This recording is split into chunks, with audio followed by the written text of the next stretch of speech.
Alhamdulillah Rabbil Alamin. Iyyahu na'budu wa iyyahu nasta'in ala umuri dunya waddin. Wassalatu wassalamu ala khairil wara fil barri wal bahri ajma'in. Allahumma salli ala sayyidina Muhammadin wa ala ali sayyidina Muhammad fil alamin innaka hamidum majid. Amma ba'du. Qala Allah ta'ala fil Qur'anil Karim, a'udzu billahi minasy syaithanir rajim. Bismillahirrahmanirrahim. Famma man a'ta wattaqa wa saddaqa bil husna fasanuyassiruhu lil yusra. Wa amma man bakhila wastaghna wa kadzdzaba bil husna fasanuyassiruhu lil usra. Shallallahul azim. Ibu-ibu darah Rama, alhamdulillah. Ulah serius teh. Adine ngadeg-deg. Udah tinggal bae mah. Baik, alhamdulillah. Segala puji kita haturkan kehadirat Allah Subhanahu wa taala yang telah menganugerahkan kepada kita semuanya semua limpahan karunia yang kita butuhkan, nikmat-nikmat lahir, nikmat-nikmat batin yang selalu dilimpahkan kepada kita semuanya tanpa henti, tanpa jeda. Baik nikmat sehat, nikmat kewarasan, nikmat kecerahan, nikmat ketenangan, serta semua nikmat lahir dan batin yang kita rasakan. Jikapun hari ini ada di antara kita yang tengah sakit, semoga sakitnya tidak menjadikannya bersedih, berduka, berkepanjangan, tetapi sakitnya tetap menjadikan kebaikan untuk dirinya, baik diri secara lahir maupun diri secara batin. Yang sedang sulit juga semoga kesulitannya bukan membuatnya semakin terpuruk, tetapi semakin memberinya pencerahan-pencerahan serta kebaikan-kebaikan sejak dalam pikirannya untuk terus meniti hambalan-hambalan kehidupan, tangga-tangga kebaikan yang semestinya ia lalui dengan kesulitan-kesulitan yang tengah ia rasakan.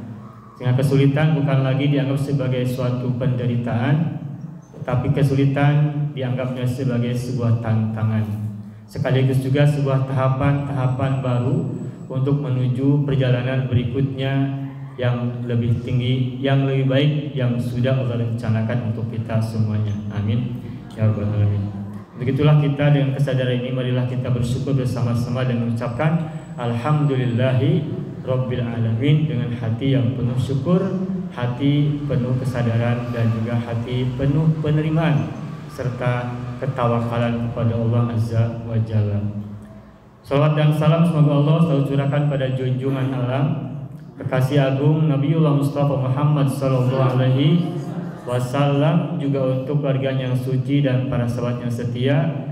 Beliau adalah misal, beliau adalah uswah, beliau adalah teladan, beliau adalah panutan, beliau adalah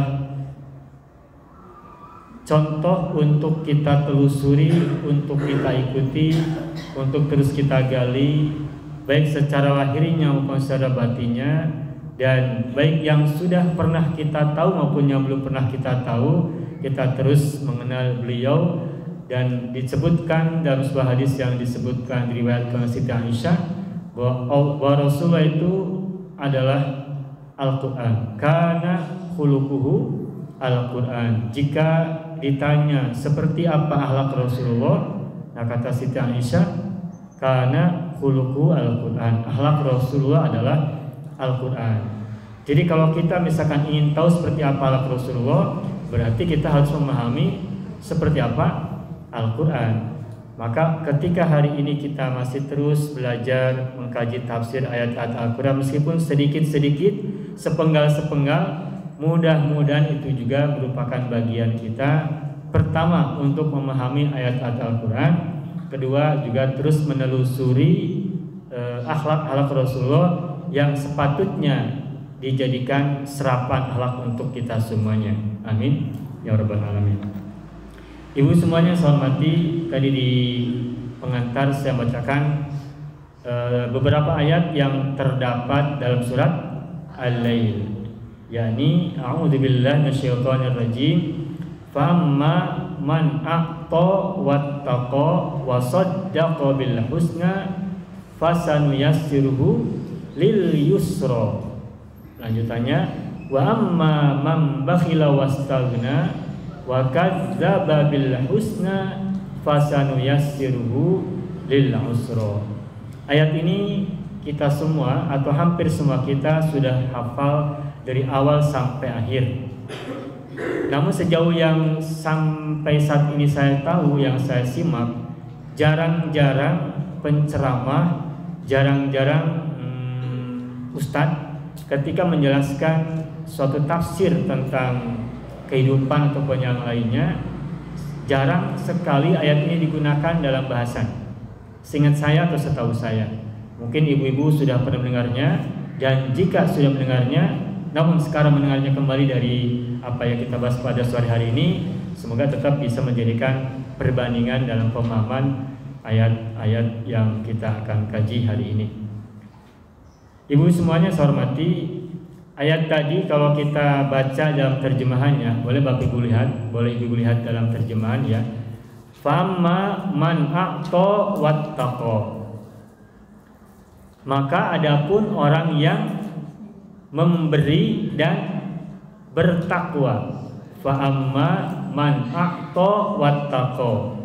Maka adapun siapa saja atau barang siapa atau siapa saja orangnya a'ta yang memberi, wattaqa dan bertakwa, terus wasaddaqa bil husna dan membenarkan dengan al husna.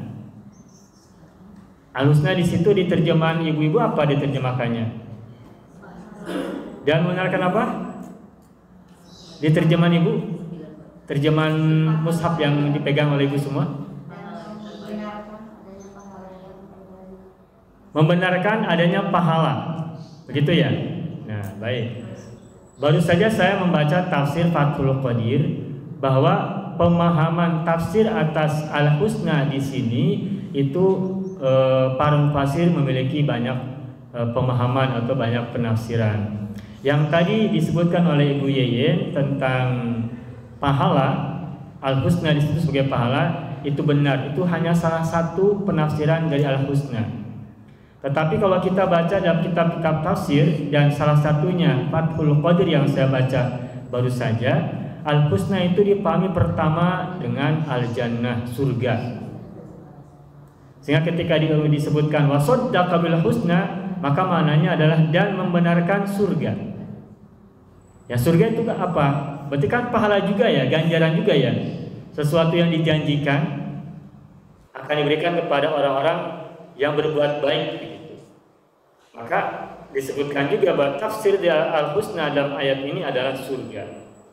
Tapi itu baru satu. Yang lainnya juga al-husna yang dimaksud adalah tadi yang Ibu sampaikan, yakni al-ajru was-sawabu, pahala dan ganjaran. Yang kedua. Yang ketiga, al-husna yang dimaksud juga adalah as-salatu, as-shaumu waz-zakatu. Salat, puasa dan zakat. Itu juga tafsir dari al-husna yang disampaikan oleh sejumlah mufassir. Nah, terus sekarang kita coba lihat al-husna itu dari segi makna awalnya, dari segi letterlek kata perkataannya. Al-husna itu adalah sigot isim tafdil dari hasanatun, yang artinya adalah kebaikan. Nah, al-husna itu artinya adalah yang terbaik. Yang terbaik. Secara bahasa, arti semula dari al-husna adalah yang terbaik. Sehingga kalau kita menggunakan al-husna dalam pemahaman kata secara makna asalnya, maka ayat wasaddaqa bil husna artinya adalah dan membenarkan sesuatu yang terbaik. Nah, tadi mufassir menerjemahkannya ada terbaik itu adalah surga, ada pahala, ada ganjaran, ada sholat, ada zakat, ada puasa, dan mungkin ada yang lain-lain. Tetapi kalau kita tarik makna al-husna secara keseluruhan, maka yang dimaksud dengan terbaik itu adalah seluruh makna kebaikan. seluruh nilai-nilai kebaikan. Dan itu tidak hanya apa yang ada di akhirat nanti, tetapi juga keterbaikan-keterbaikan yang ada dalam dunia yang belum kita saksikan hari ini. Wamma man a'ta wattaqa, maka adapun orang yang memberi dan bertakwa, sebagian besar orang ketika memberi atau bertakwa, melakukan amalan-amalan, kan dalam pikirannya punya harapan tentang sesuatu yang akan diterimanya kemudian. Ya kita sebut saja pahala, nanti dapat ganjarannya di mana? Nanti di surga, kan begitu ya. Nah, ketika orang bersedekah atau memberi ataupun bertakwa, motivasinya itu adalah untuk mendapatkan sesuatu yang nanti di alam sana, baik berupa surga maupun berupa ganjaran dan pahala.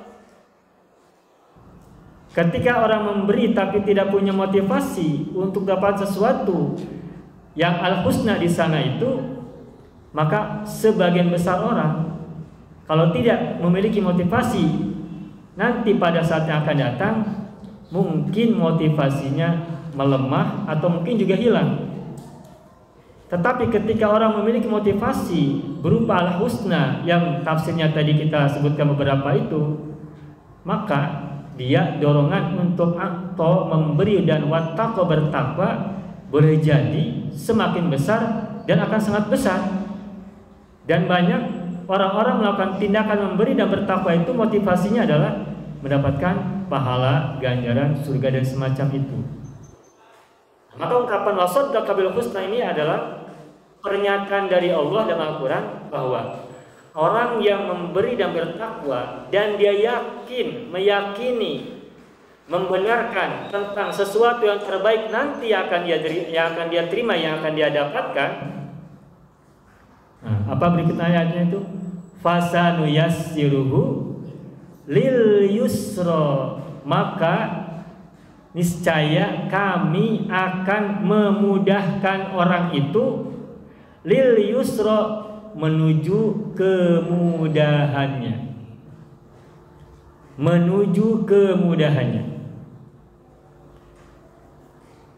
Kalau ungkapan kemudahan kan berarti asumsinya ceritanya orang yang sedang bersedekah dan bertakwa tadi kan mungkin sedang tidak mendapatkan kemudahan ya. Dia tidak mendapatkan kemudahan, kemudian dia ingin mendapatkan kemudahan. Nah, lalu cara untuk mendapatkan kemudahan itu dia melakukan tindakan atau memberi, wattaqo bertakwa, kemudian wasaddaqa bil husna, dan meyakini sesuatu yang terbaik. Nah, ketika seseorang memberi, dalam kata lain bisa bersedekah, berinfak atau tindakan-tindakan kedermawanan yang lain. Kemudian wattaqwa, dia bertakwa. Tentang takwa kita sudah pernah bahas, makna takwa bukan semata-mata melakukan amal-amal ritual, tetapi memberi atau berbuat kebaikan. Tidak hanya berbuat ritual semata-mata, tetapi juga kebaikan sosial. Kemudian wasaddaqa bil husna, dan membenarkan yang terbaik. Nah, janji Allah fasanuyassiruhu lil yusra, maka orang yang melakukan riyadah tadi, tahapan-tahapan tindakan tadi, memberi, bertakwa dan membenarkan yang terbaik, maka Allah akan mudahkan jalan dia untuk menuju kemudahan. Fasanuyassiruhu lil yusra, maka kami, kata Allah, akan mudahkan orang tersebut lil yusra, menuju kemudahannya. Di ujung sana sudah disiapkan oleh Allah kemudahan-kemudahan di ujung sana. Tetapi seringkali orang itu susah mendapatkan jalan untuk menuju ke tempat kemudahan tersebut, karena jalan yang ia lalui boleh jadi salah, boleh jadi menyimpang, boleh jadi semakin jauh. Nah, agar jalan kebaikan, jalan kemudahan yang kita sedang tuju di sana itu segera kita capai dengan kemudahan, maka riyadohnya, latihannya, kalau menurut ayat ini tadi ada 3 tahapan. Pertama, atau artinya memberi, bersedekah, berinfak dan semacam itu. Kedua, bertakwa. Yang ketiga, shaddaqa bil husna, meyakini sesuatu yang terbaik, mengimani, mempercayai sesuatu yang terbaik. Berarti harus disertai dengan keyakinan kan? Tindakan berinya kita lakukan, itu ada buktinya lah. Kita melakukan tindakan kebaikan berupa sesuatu yang kita keluarkan untuk orang lain. Guna wattaqwa, kita tetap pertama secara spiritual kita terkait dengan Allah. Kemudian secara sosial kita juga memberikan kebaikan-kebaikan kita kepada sesama, baik secara lahir maupun secara batin. Nah, yang ketiga ada kata berikutnya, yakni wasaddaqa bil husna, meyakini sesuatu yang terbaik yang nanti akan didapatkan dengan tindakan-tindakan sebelumnya tadi. Nah, ketika 3 tangga tadi sudah dilalui, maka kata Allah dalam ayat ini, fasanu yassiruhu lil yusra, maka niscaya kami akan memudahkan dia menuju kemudahannya. Kemudahan di ujung sana, nasib kebaikan dia di ujung sana itu, karena dia sudah menahapi 3 tahapan tadi, maka jalan-jalannya akan dimudahkan oleh Allah. Akan dimudahkan oleh Allah menuju apa? Menuju kemudahan. Ada 3 tahapan tadi. Pertama, atau memberi. Kedua, ittaqwa, bertakwa. Ketiga, meyakini sesuatu yang terbaik. Jadi tidak cukup hanya memberi, tapi juga dengan ittaqwa, bertakwa. Dan ketiga, harus ada keyakinan tentang sesuatu yang terbaik. Nah, ketika saya memberi hari ini, pasti atau yakin di hati kita bahwa kita di depan nanti akan mendapatkan sesuatu yang lebih baik daripada ini. Lebih baik itu boleh jadi lebih banyak, boleh jadi lebih melimpah, boleh jadi kualitasnya lebih baik daripada yang kita berikan hari ini. Yang terbaik menurut Allah pada masa itu untuk kita saat itu. Yang hari ini kita belum paham apa yang terbaik menurut kita, menurut Allah untuk kita. Nah, ketika kita shaddaqa bil husna, meyakini bahwa nanti kita akan mendapatkan yang terbaik setelah tahapan-tahapan tadi kita lalui, maka Allah menjanjikan fasanu yassiruhu lil yusra, niscaya kami akan memudahkan dia, membentangkan untuk dia jalan-jalan kemudahan menuju kemudahan di ujung sana, al yusra. Ketika orang berbuat baik berupa memberi, bertakwa dan meyakini. Nah, sebaliknya pada ayat berikutnya, wa amma man bakhila wastaghna, dan adapun orang yang bakhil dan merasa cukup. Bakhila di sini adalah kebalikan dari akto pada ayat sebelumnya. Kalau sebelumnya kan adapun orang yang memberi. Nah, kalau wa man bakhila berarti dan adapun orang yang bakhil. Berarti kebalikan dari memberi apa? Menahan diri untuk memberi. Artinya tidak memberi kan?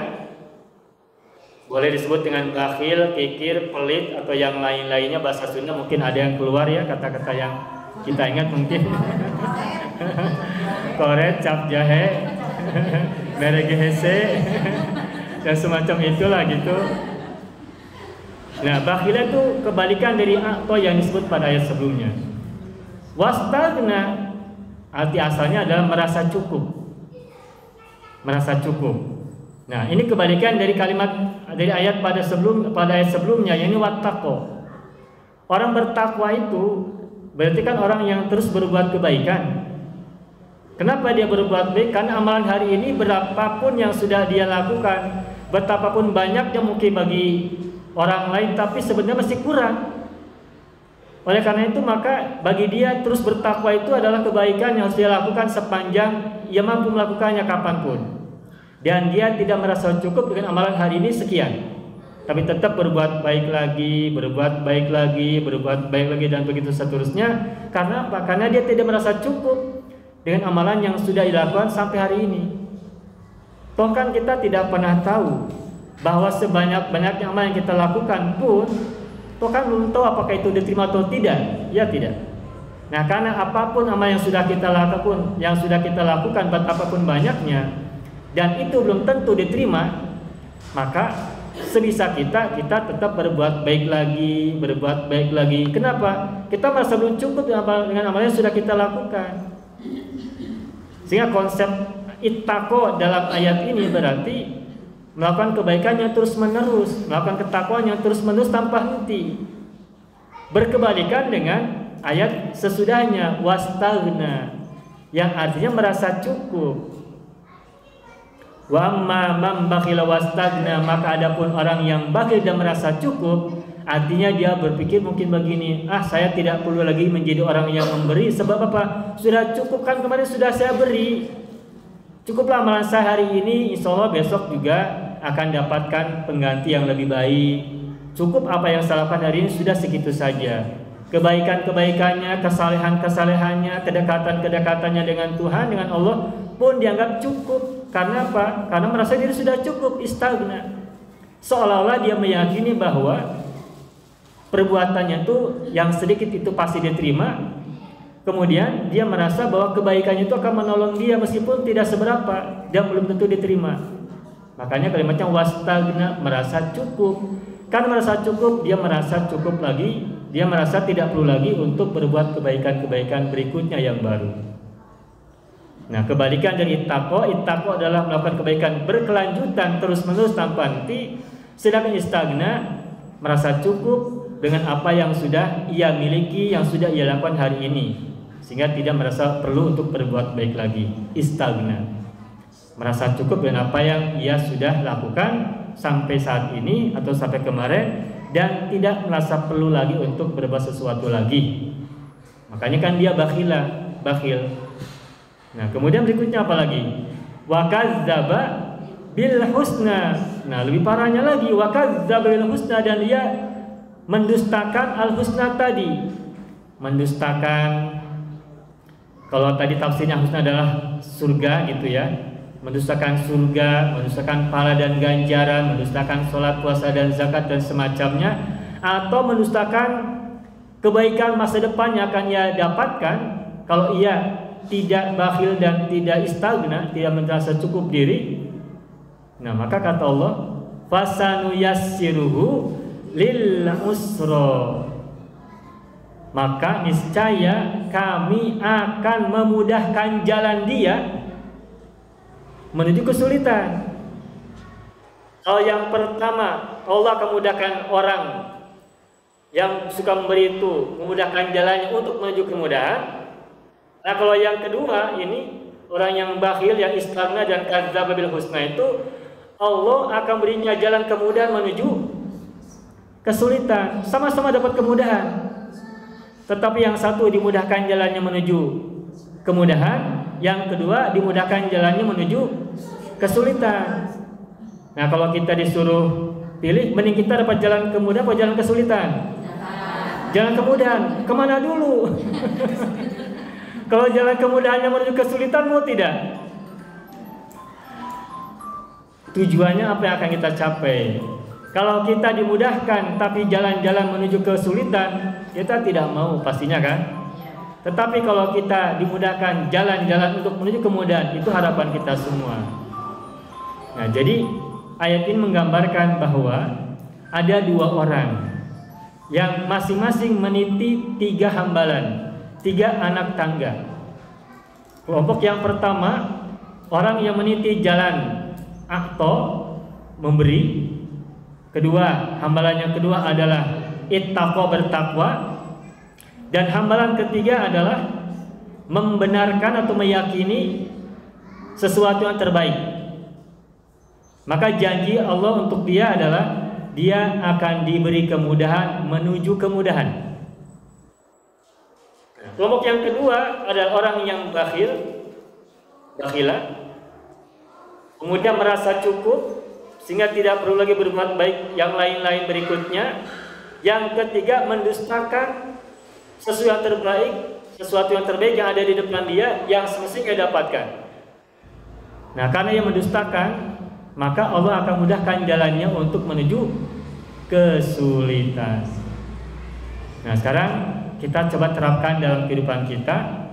Jika seseorang dalam kehidupannya sedang merasakan kesulitan, bahkan kesulitan yang didapatkan kok begitu mudahnya didapatkan begitu ya, kok kali itu kan kata orang tua itu sudah jatuh tertimpa tangga pula gitu ya. Sudah jatuh, belum juga beberapa menit langsung tertimpa tangga kan? Berarti kan sangat mudah jalannya tuh. Tidak selang berapa lama langsung jatuh, langsung tertimpa tangga begitu. Bahasa Sunda apa? Netes semplek, nincak semplak. Baru nete semplek, pas nincak semplak. Sehingga tidak ada yang baik bagi dirinya. Sehingga seolah-olah dia begitu dia melakukan sesuatu, itu yang dia temui itu keburukan dan keburukan, kesulitan dan kesulitan.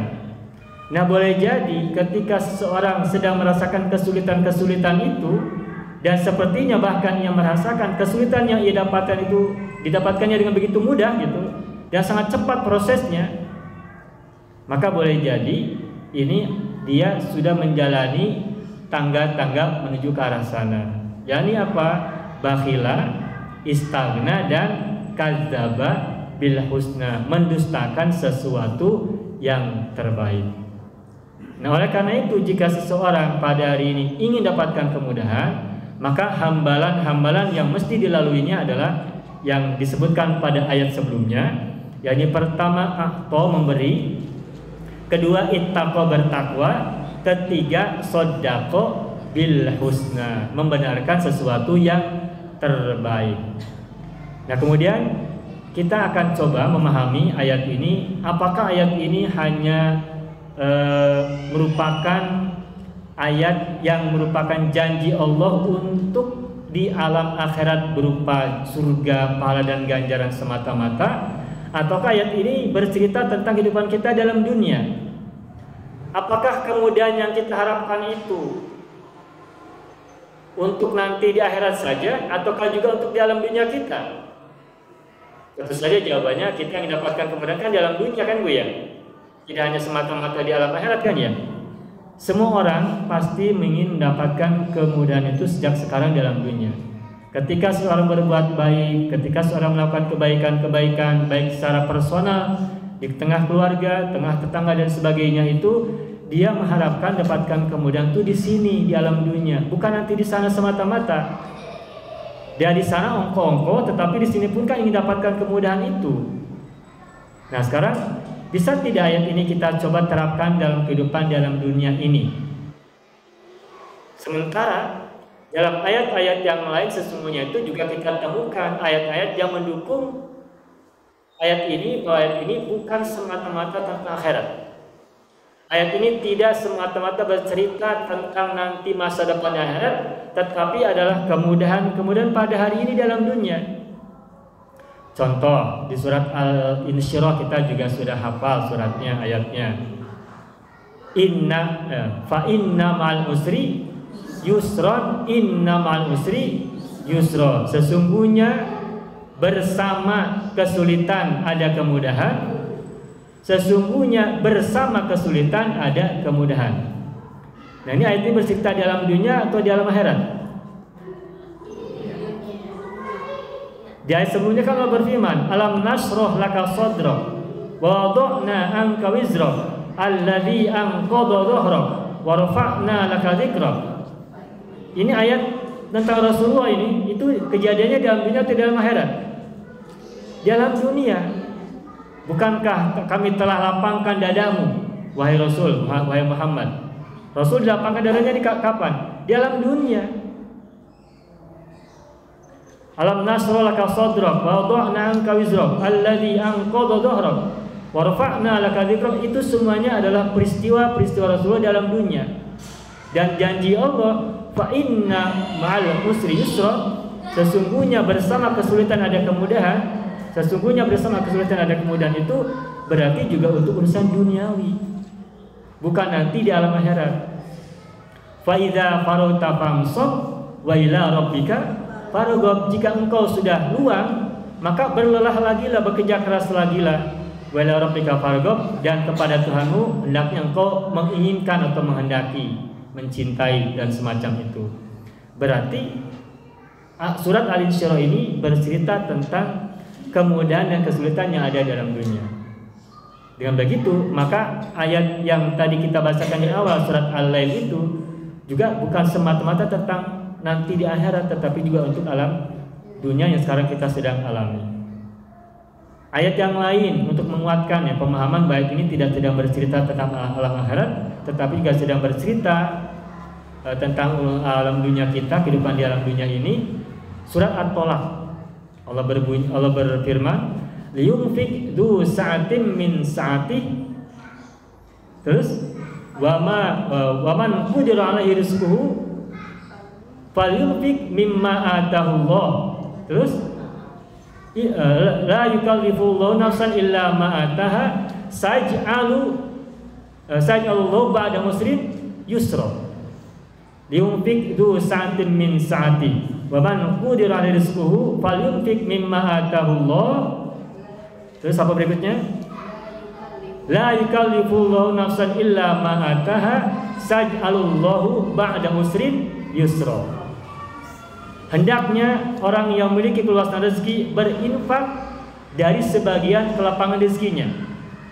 Sedangkan orang yang rezekinya sedang dibatasi, hendaknya ia berinfak dengan apa yang Allah berikan kepadanya. Punyanya segitu, maka berinfaklah sesuai dengan kadar yang ia miliki.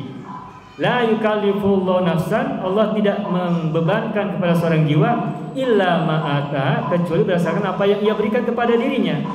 Nah kemudian saj'alullahu ba'da usrin yusra, Allah niscaya akan menjadikan setelah kesulitan kemudahan, atau menjadikan kemudahan setelah kesulitan. Nah ini ayat tentang apa? Tentang alam dunia, tentang kehidupan dunia. Ini bercerita tentang hubungan suami istri ya. Surat At-Tolaq itu bercerita tentang hubungan suami istri. Berarti kehidupan dunia, bukan bercerita nanti tentang alam akhirat dan sebagainya. Oleh karena itu maka ayat yang tadi kita bahas di awal surat Al-Lail itu tentang aqta wattaqa wa saddaqa bil husna fasanyassirul yusra itu adalah juga ayat yang memberikan kepada kita motivasi untuk menjadikannya sebagai jalan-jalan hidup untuk di alam dunia. Dan kebalikan dari itu, ketika kita mendapatkan kesulitan-kesulitan itu, berarti kita sedang meniti hambalan-hambalan yang disebutkan pada ayat sesudahnya, yakni bakhila, wastagna, dan kadzdzaba bil husna. Nah, sekarang kita coba memahami kembali al-husna untuk konteks alam dunia. Al-husna tadi kita sampaikan secara bahasa artinya adalah sesuatu yang terbaik.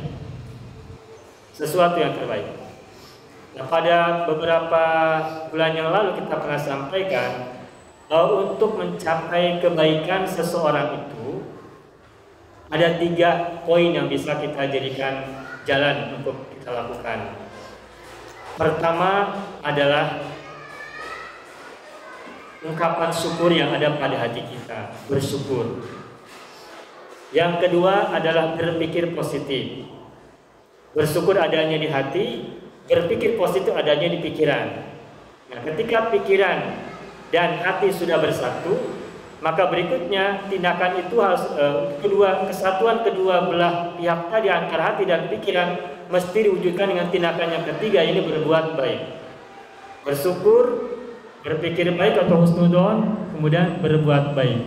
Maka kesananya adalah dikaitkan dengan ayat yang tadi kita bacakan di awal, fasanuyassiruhu lil yusra, niscaya kami kata Allah akan mudahkan dia menuju jalan kemudahan. Jadi ketika seseorang mendapatkan kemudahan, berarti dengan konsep yang tadi, bersyukur secara hati, berpikir positif secara pikiran, dan berbuat baik secara tindakan, itu bisa menjadi hambalan kita untuk menuju kemudahan kita di ujung sana. Dan jika mungkin kita masih merasakan itu, maka marilah kita introspeksi pada diri kita sendiri, apakah kita masih berada dalam tahapan bakhila, wastagna, dan wakadzdzaba bil husna. Kita masih belum yakin dengan kebaikan di ujung sana akan kita terima kalau kita meniti jalan-jalan kebaikan, pemberian, dan ketakwaan. Nah, jika kita masih belum yakin dengan kebaikan ujung sana yang akan kita dapatkan nanti, maka ya kalaupun hari ini kita merasakan kesulitan, boleh jadi keyakinan kita akan kebaikan itu belum kita yakini sepenuh hati. Tetapi jika kita sudah merasa yakin dengan sepenuh keyakinan, wasaddaqa bil husna, maka janji Allah insya Allah kita akan mendapatkan itu, fasanuyassiruhu lil yusra, niscaya kami akan berikan dia jalan kemudahan menuju kemudahan di ujung sana. Tadi siang saya mendapatkan WhatsApp dari seorang teman, dulu di satu pesantren, dan dia berasal dari Jawa Timur. Beliau itu seorang pegawai negeri. Saya kaget, beliau mengatakan bahwa dia mundur dari pegawai negerinya alasannya demi anaknya. Saya bertanya, apa hubungannya mundur dari pegawai negeri demi anaknya? Saya pikir mau tukar posisi gitu ya, dia mundur anaknya masuk begitu ya. Dikira begitu. Tidak paham maksudnya apa, kok tidak ada hubungannya antara memprioritaskan anak dengan mundur dari PNS. Dia sudah usia saya, sudah 50-an. Sehingga mungkin kalaupun dia pensiun sudah dekat gitu ya. Tapi yang saya kaget, apa hubungannya dia mundur dari PNS tapi untuk memprioritaskan anaknya yang sedang kuliah? Saya tidak paham, kata saya. Nah, ternyata dia sampaikan bahwa karena ia seorang PNS, anaknya itu kuliah, IPK-nya bagus. Gara-gara orang tuanya jadi PNS, anaknya tidak bisa dapatkan beasiswa. Sebab orang PNS itu citranya kan di atas rata-rata orang kebanyakan. Sedangkan beasiswa itu diberikan kepada orang-orang yang menengah ke bawah, kan begitu. Nah, itu baru nyambung tuh. Apa nyambungnya? Agar anak dia bisa dapatkan beasiswa di kampusnya, maka satu-satunya cara dia adalah mundur dari PNS yang segera berakhir, tentu saja kan tinggal 5 tahun lagi gitu ya. Jadi dia berkorban 5 tahun untuk dapat gaji dari PNS demi anaknya mendapatkan beasiswa di kampusnya. Ya, saya tidak menggunakan suara, cuma lewat ya, tapi saya ada begitu ya. Tapi sananya nanti gimana mata pencarian kemudiannya? Ya akan saya hadapilah kemudian bagaimana nanti, kata begitu. Nah, ini kenapa saya sampaikan ini? Ya, perjalanan hidup orang itu macam-macam. Apa yang kita anggap di depan kita itu orang itu terlihat baik, terlihat senang, mudah dan sebagainya, boleh jadi sesungguhnya dia itu tidak seperti yang kita bayangkan. Boleh jadi yang sedang senang itu kita sendiri. Orang di depan kita lihat mungkin begitu dan seterusnya gitu, senang, hening lah begitu. Tetapi tanpa kita ketahui boleh jadi sesungguhnya dia tuh sedang merasakan kesulitan yang jauh lebih berat daripada yang mungkin kita rasakan hari ini. Sebaliknya ada orang yang kita lihat mungkin seperti sedang kesulitan, malah justru sedang boleh jadi kita lebih sulit daripada dia. Begitu, boleh jadi kita begitu ya, pernah merasakan begitu. Nah, sehingga apa yang disebut baik dan buruk itu seringkali hanya ada dalam pikiran kita masing-masing. Kita memandang orang itu sedang berada dalam kebaikan dan kemudahan. Boleh jadi sesungguhnya tidak seperti itu. Sebaliknya juga boleh jadi kita mandang orang di depan kita itu sedang dapatkan kesulitan karena kelihatannya ya tidak seperti yang kita bayangkan begitu. Nah, boleh jadi sesungguhnya sebaliknya, kitalah yang lebih perlu diperhatikan daripada dia sendiri begitu. Nah, oleh karena itu kembali kepada bahasan ayat surat Al-Lail tadi, ketika kita meyakini bahwa kebaikan itu adalah sebuah akibat dan akibat itu mesti dijalani dengan sejumlah sebab, maka kita harus konsisten dengan sebab-sebab yang harus kita lakukan. Akibat kemudahan yang kita impikan adalah akibat. Nah, tetapi akibat itu hanya bisa dicapai dengan tadi kalau menurut ayat surat Al-Lail tadi apa hambalannya? Atau memberi, kedua bertakwa, ketiga meyakini kan? Meyakini kebaikan. Maka jika kita ingin dapatkan akibat berupa kemudahan, maka sebab-sebab yang 3 tadi harus kita telusuri, harus kita jalani. yakni memberi, kemudian bertakwa dan meyakini sesuatu yang terbaik di ujung sana. Kalau kita memberi, kalau kita bertakwa, yakin bahwa nanti kebaikan akan menghampiri kita. Tidak perlu memikirkan bagaimana caranya kebaikan itu sampai kepada kita, tapi lakukan saja dan yakini. Maka pada waktunya ketika kita sudah dianggap siap oleh Allah untuk menerima itu, yang jelas kan tadi Allah sebutkan, fasanuyasiruhu, kami akan jadikan kemudahan. Bukan kita, tapi Allah yang akan menjadikan kemudahan untuk kita sendiri kalau kita sudah menjalani sebab-sebabnya.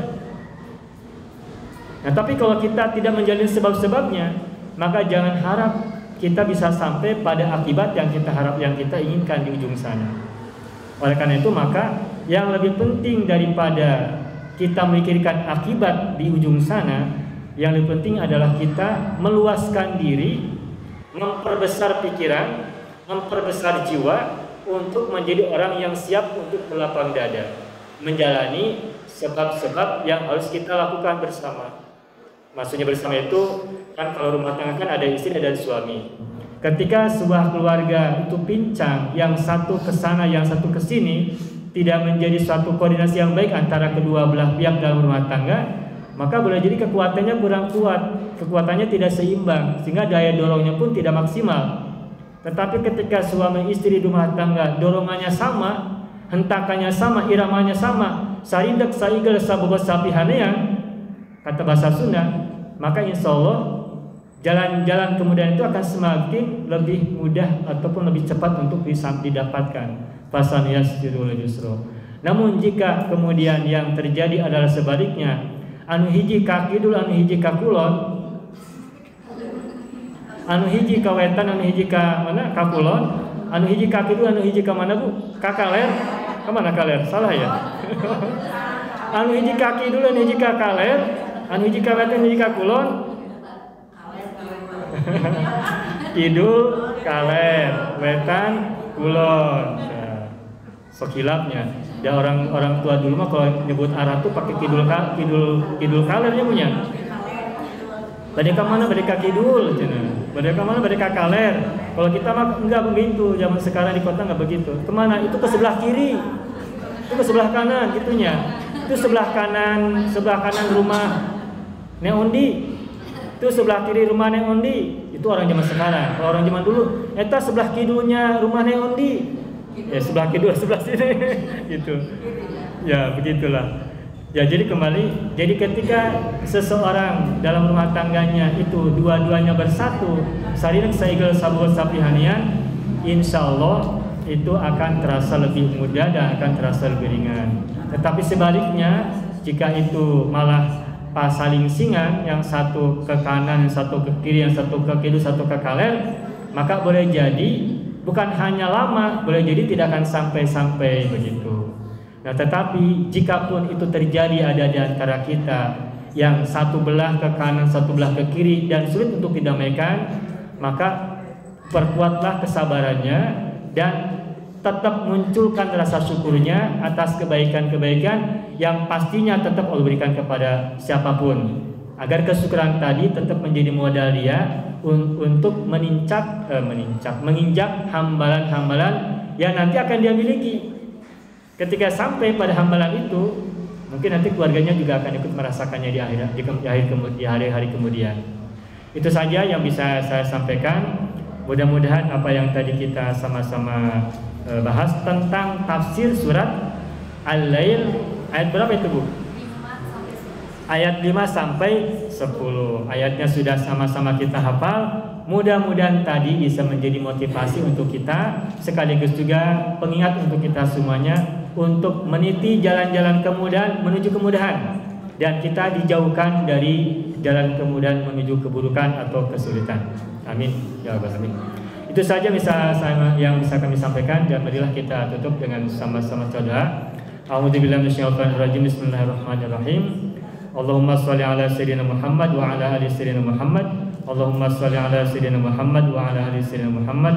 Allahumma sholli ala sayyidina Muhammad wa ala ali sayyidina Muhammad fil alamin innaka Hamidum Majid. Allahumma inna nas'aluka ridhaka wal jannah wa na'udzubika min sakhatika wan nar. Allahumma inna nas'aluka ridhaka wal jannah wa na'udzubika min sakhatika wan nar. Allahumma ij'alna minas sabirin waj'alna minasy syakirin waj'alna minal musabbihin waj'alna minadz dzakirin waj'alna minal musallina ala nabiyyikal karim Muhammadin sallallahu alaihi wasallam. Allahumma shalli ala sayyidina Muhammad wa ala sayyidina Muhammad. Barakatul kitab al-Fatihah. A'udzu billahi minasyaitonir rajim. Bismillahirrahmanirrahim. Alhamdulillahi rabbil alamin. Arrahmanir rahim. Maliki yaumiddin. Iyyaka na'budu wa iyyaka nasta'in. Ihdinas siratal mustaqim. Siratal ladzina an'amta 'alaihim ghairil maghdubi 'alaihim waladdallin. Rabbana ighfir lana wa liwalidayna wa lahum ajma'in. Amin ya rabbal alamin wa ya ilahan nasi ajma'in. Hatur nuhun ibu-ibu atas perhatian dan kebersamaannya bersama di sini. Barangkali ada kata-kata yang tidak tepat dan mungkin ada kekeliruan dan sebagainya. Mohon maaf yang sebesar-besarnya. Neda agung cukup lumur neda jembar pangampura. Hapunten anu kasuhun, hatur nuhun anu kapihatur. Akhirna aku lakum wassalamualaikum warahmatullahi wabarakatuh. Syukran jazilan.